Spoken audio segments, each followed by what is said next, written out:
They have broken their families. They have divorced their wives. All right? The women have divorced their husbands. 10 men divorcing 10 women, marrying each other all the time, ending up in a anathalaya, and the children have taken to drugs. What a nice society. The husband comes home and wife has disappeared, taking a divorce, saying, I didn't like my husband, there was no compatibility. And the psychologists are very nicely helping them to build up a society of chaos. And the religion has been thrown to winds because they think it conditions people. It will, if it is a false religion, if it is a suppression. For example, Christianity never preached such things that these people are following. Christ never talked of sannyasa of any kind. He himself was a great celibate, born personality. He was an incarnation. But his mother was married and he attended marriages. But the Roman Catholics started a suppressed type of institution where they preached complete celibacy. Martin Luther came in. He said, no, this is wrong. It should be spontaneous. He was correct. At that point, he was correct. But he went wrong, that he did not recognize Mother of Christ. That was the greatest mistake, because from where do you get the sense of celibacy? From where do you get the sense of holiness? In what relationship? In the mother and the son.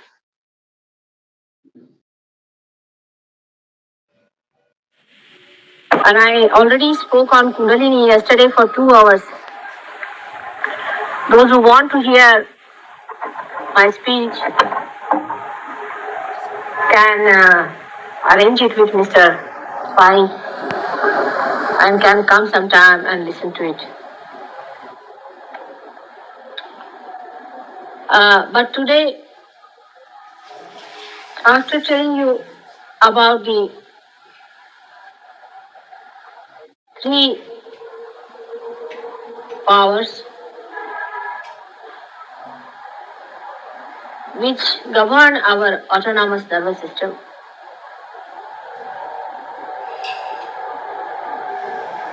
and the 7 centers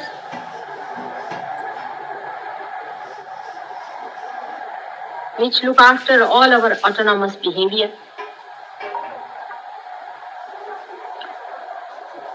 which are the milestones of our evolutionary different stages.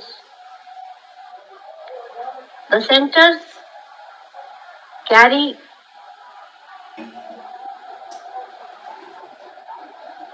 the symbols of deities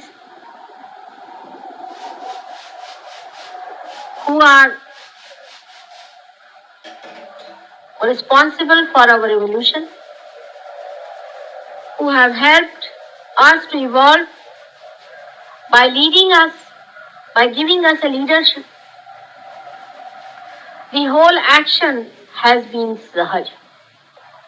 As I have told you yesterday, Sahaja. Saha means with, Ja means born. Born with.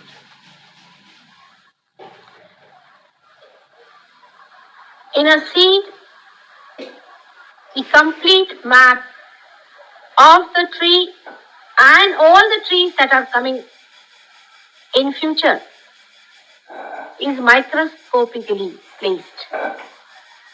In the same way,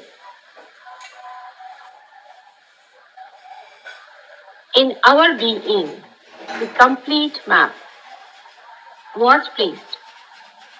We have crossed quite a long distance to be human beings from the state of amoeba, or even earlier.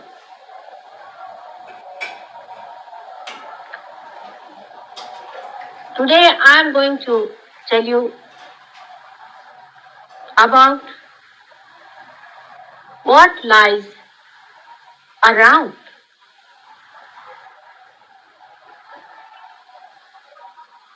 The normal human consciousness. We have to understand man in his complete totality.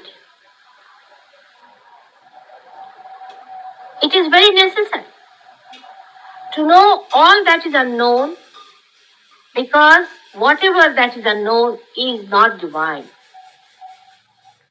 We should not mistake everything that is unknown as a divine force.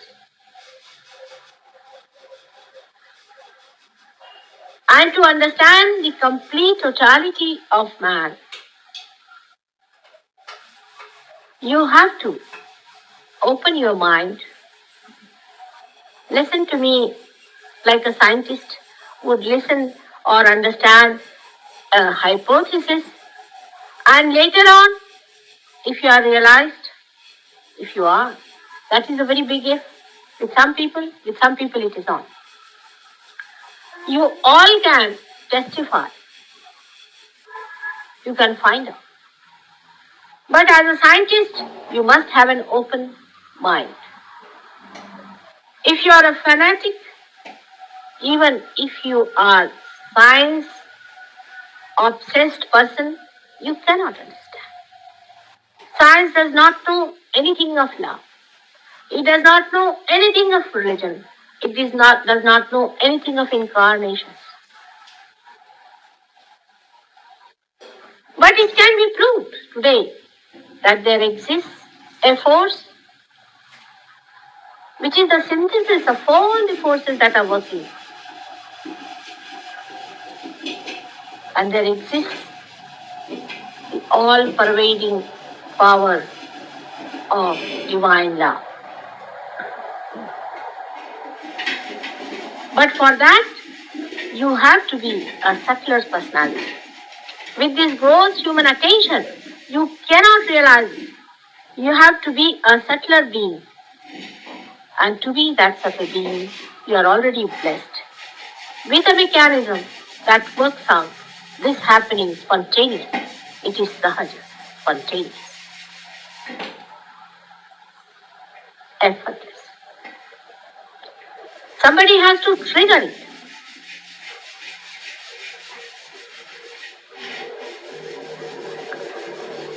Yesterday I have told quite elaborately all the chakras and their names and their deities and all the three forces. But today I am going to tell you what lies beyond these lines, beyond the human awareness. It's the subject of psychology. You can say, though psychology is such a child science and the knowledge is so limited, because you're probing from outside. It's an objective knowledge in the sense that you come from outside and see things. You grow up at something, you say this is it. When you grow up at another thing, you say this is it. You have heard the story of 6 blind men trying to understand an elephant. As I told you yesterday, that there can be a method by which you can put the light on and one can see clearly the complete, the total picture of man. In this picture, I have not been able to show that part.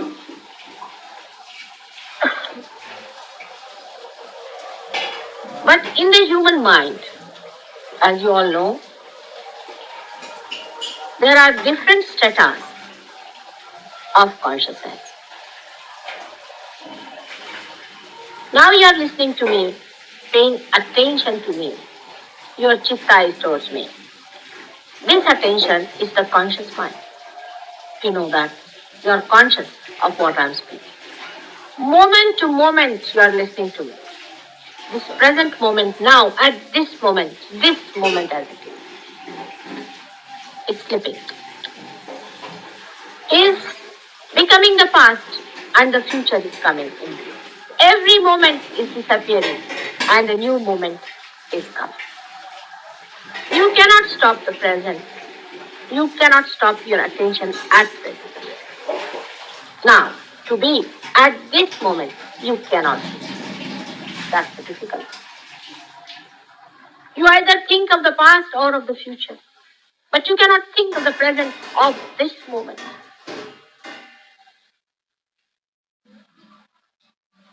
So, we have our past and our future. In a simple word, the past they call it as subconscious mind. Subconscious mind, they call it as psyche. Sometimes I don't know what do they mean by psyche. They are so confused. But we have a subconscious data in which we store all that we collect, experiences, conditionings, everything. This work is done by the left-hand side channel known as Ida Nadi, which is worked by the power of Mahakali. Now this word should not shock all the English-knowing scientists. This Mahakali power works. The storing of all the experiences, all the thoughts that are coming to you from the present into the past is done by Mahakali power.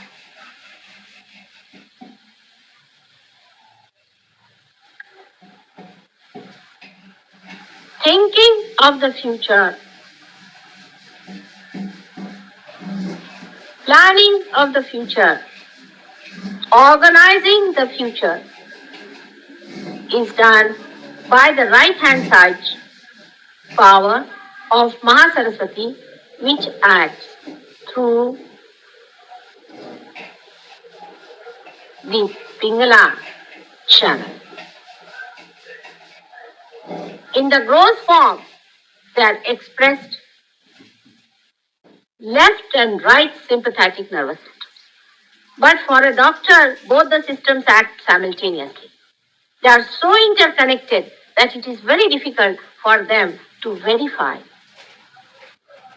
two different functions which are allotted to them. Because the ways and methods are so gross.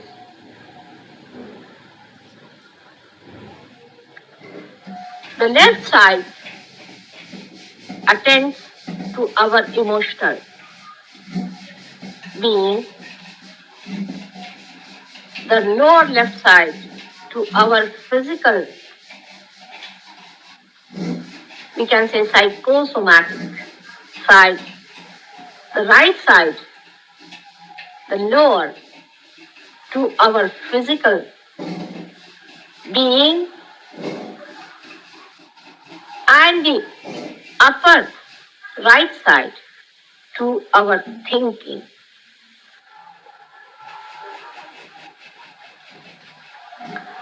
The center channel of Sushumna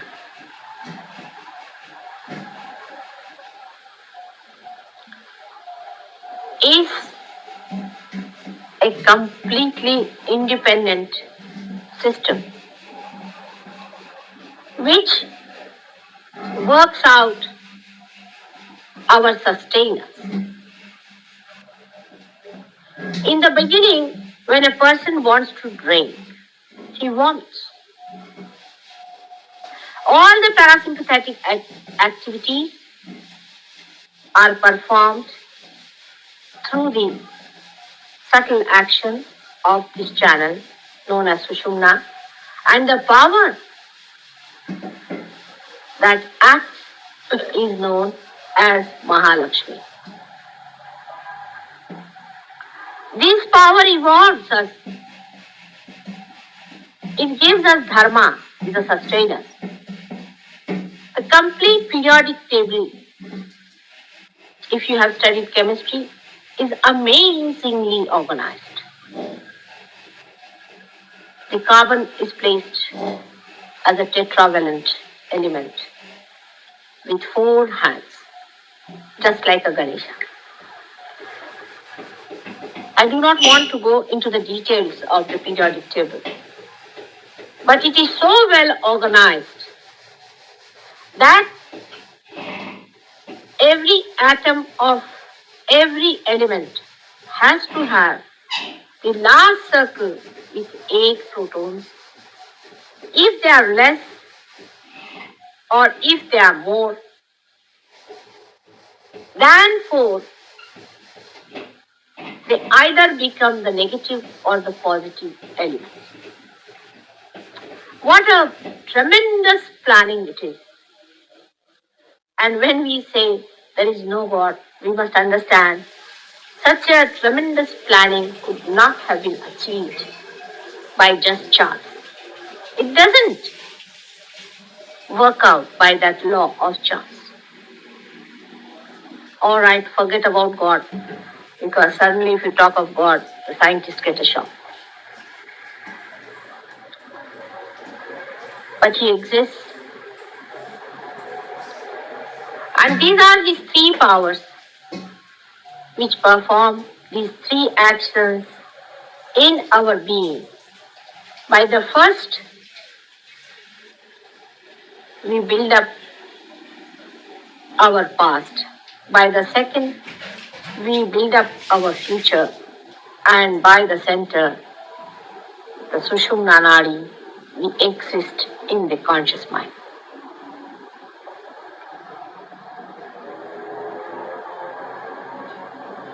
The problem of future and past is created for human beings by a special method. As I told you yesterday, that this brain assumes a shape of a prism. And that when these powers enter into the brain, on both the sides, they lose part of it.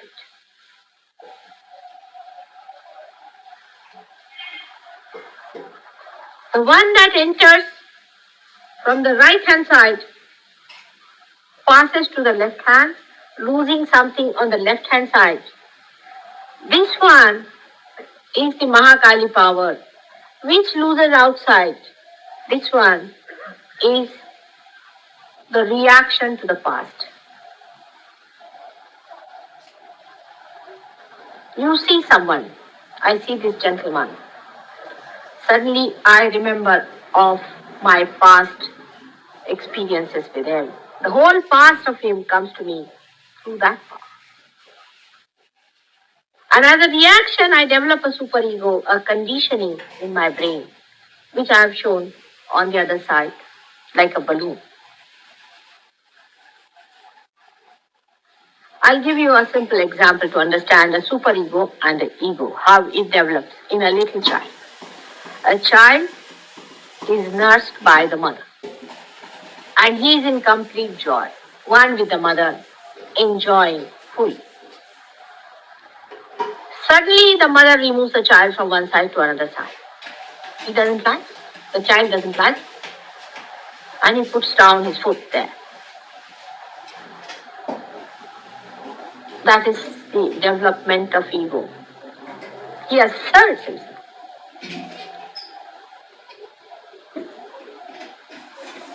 Ego develops gradually on the left side in the brain, but comes forward. When the child is then corrected by mother, she says, don't do like this. He is conditioned. By that, he accepts it. And the superego, as a reaction, develops on the right hand side of the brain from this side and covers it gradually at the age of about 12 years, because language is another way by which they are strengthened. And here, when they meet completely, a man is made into an egg. An articulation takes place. Everyone develops a separate personality. He is Mr. So-and-so, he is Mr. So-and-so, he is Mr. So-and-so. And the misidentification starts.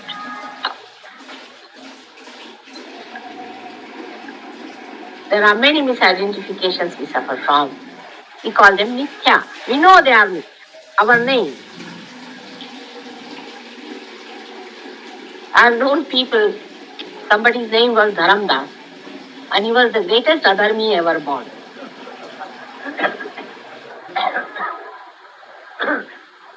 There are so many misidentifications. We are attached to our name. If somebody says that you, Mr. So-and-so, you are a very bad man, one feels very hurt and bad. His ego again comes up. What do you say? This was my name. We are attached to so many misidentifications all our life. The mithya starts collecting and we become covered with so much of that misidentification. Our ego and superego completely overlap all our wisdom. So the ego is created as a byproduct, I can say, or you can say by the activity of the right hand side channel. The fumes of that activity, like in a factory, are collected in the ego. And the activity of the left hand side collects the superego. And that's how you have ego and superego developed in your brain. So that is how the human being is. He has got his Mahakali power, which is looking after his subconscious activities. His Ma Saraswati power, which is looking after the supraconscious activities. And his Mahalakshmi power, which is looking after the conscious activities. Now, there are regions which lie beyond, about which we are not aware.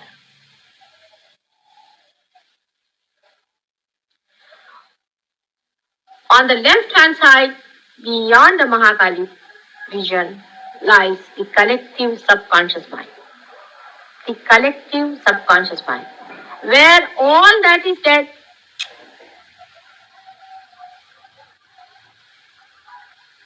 is collected. That is the collective subconscious. Beyond the Mahasaraswati channel, beyond this region, lies the collective supraconscious mind. We are part of that also, though we are not conscious of it. We are not conscious of it, so we can call it, it's still unconscious to us.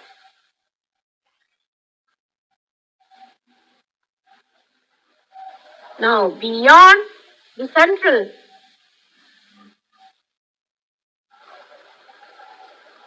part of Sushumna, beyond the conscious mind, lies the collective consciousness. That is the all-pervading consciousness.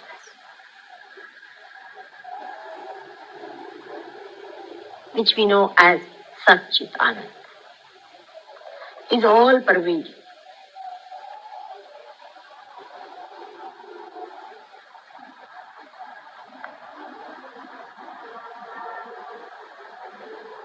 Below the Muladhara chakra, which I have shown you there down below,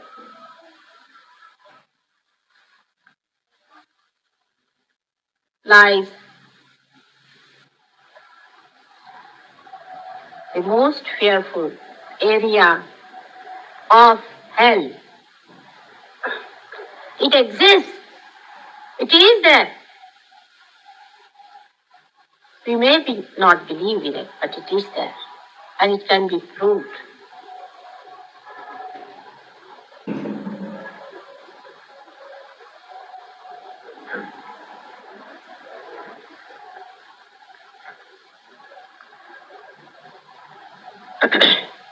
In the collective subconscious, as I have told you, when we die, we get into it. Normally. Not abnormally, but normally. Those people who have been extremely unhappy in life, who have been tortured and suppressed, who have been made very miserable and have a malice burning in their hearts. When they die, they still have the vindictiveness and they want to make everyone else a miserable personality. They can't see happiness around. Such people, even when they die, they linger along in this area which is not gone into the collective subconscious. The collective subconscious receives a normal personality who has just accepted death as a transition. Actually, when we die, we really do not die. Only part of us, the earth element, drops down, and part of the water element also. But the rest of the elements that form this body, the different koshas, plus the kundalini that goes out, and the atma that guides it, all that put together as soul you can call it, all that goes into the collective subconscious and starts growing smaller and smaller. Into the area of that collective subconscious where it is to be placed for getting smaller and smaller.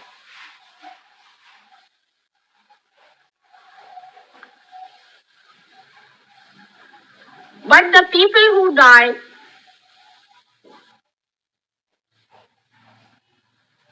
as I told you, as the great sufferers with great desires and lust, very depraved and debased people who indulge in alcoholism and drugs and sex, who make their life miserable, who are violent to themselves and not to others, who are not aggressive but are aggressed, who commit suicide. They do not go to the appointed place. They stick on around. And some of them are really busybodies.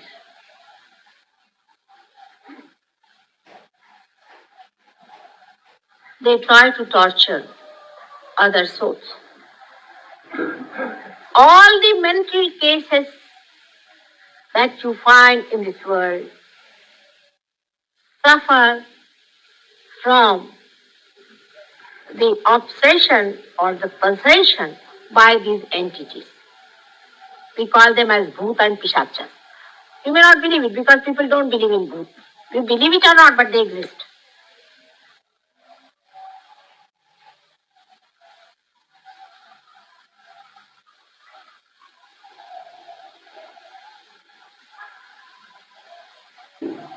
These people are not ambitious people,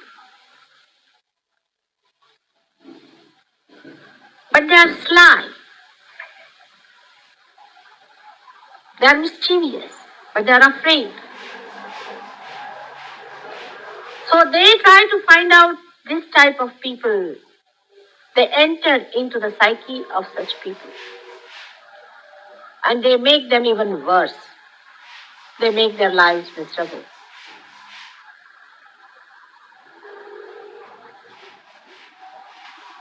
And they make such a person absolutely abnormal.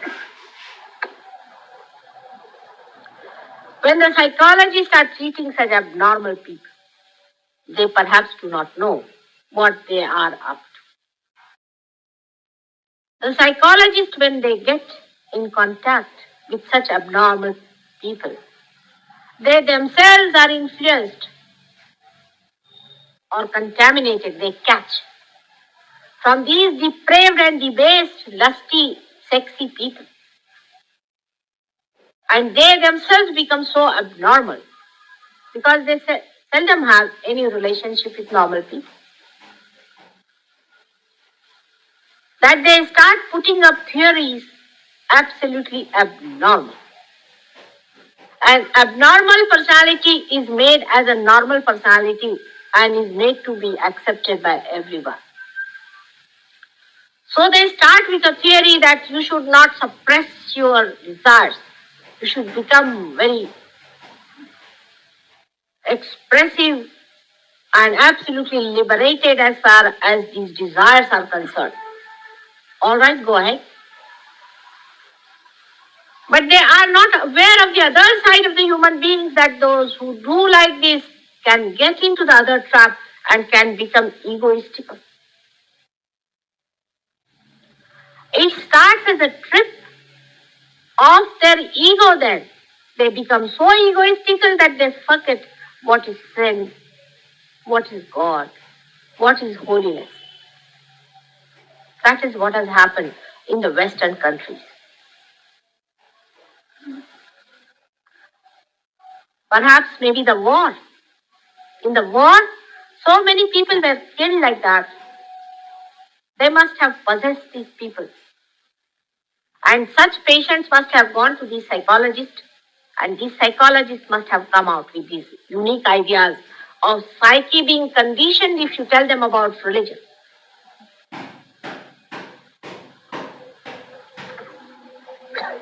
Psyche is conditioned, no doubt. If you all the time tell the child, don't do this, don't do that, the child gets conditioned, no doubt. If you discipline a person too much, he might get conditioned, no doubt.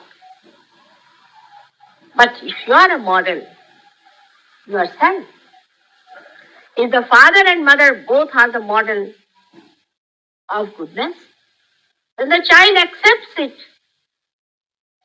without being conditioned. This is the central path of evolution. That's why I say that the family is the most important unit of every nation. All effort must be done to retain the holiness, the respect, and the greatness of marriage institution. That's why all the incarnations have been married people, and even the gurus like Guru Nanak and all these people have been married, and they have been leading a normal married life.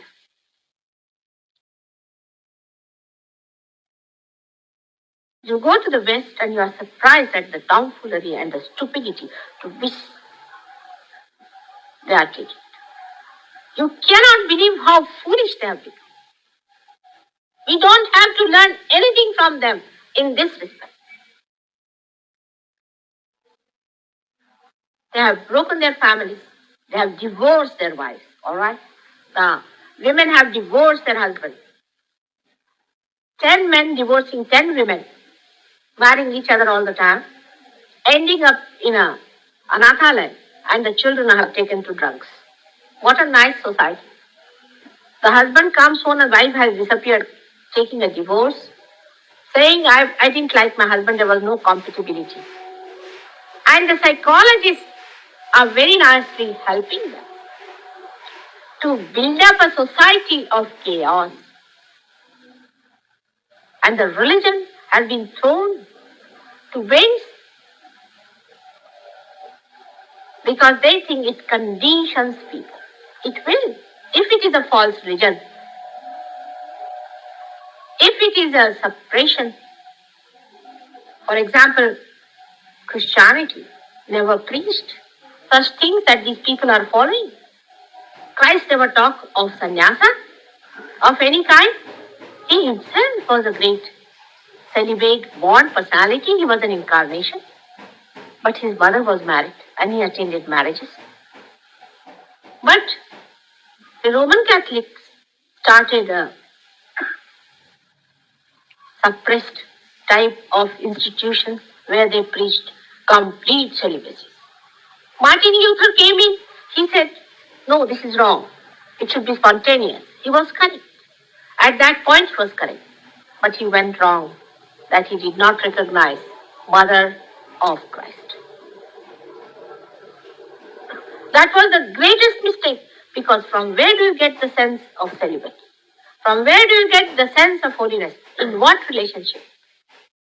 In the Mother and the Son.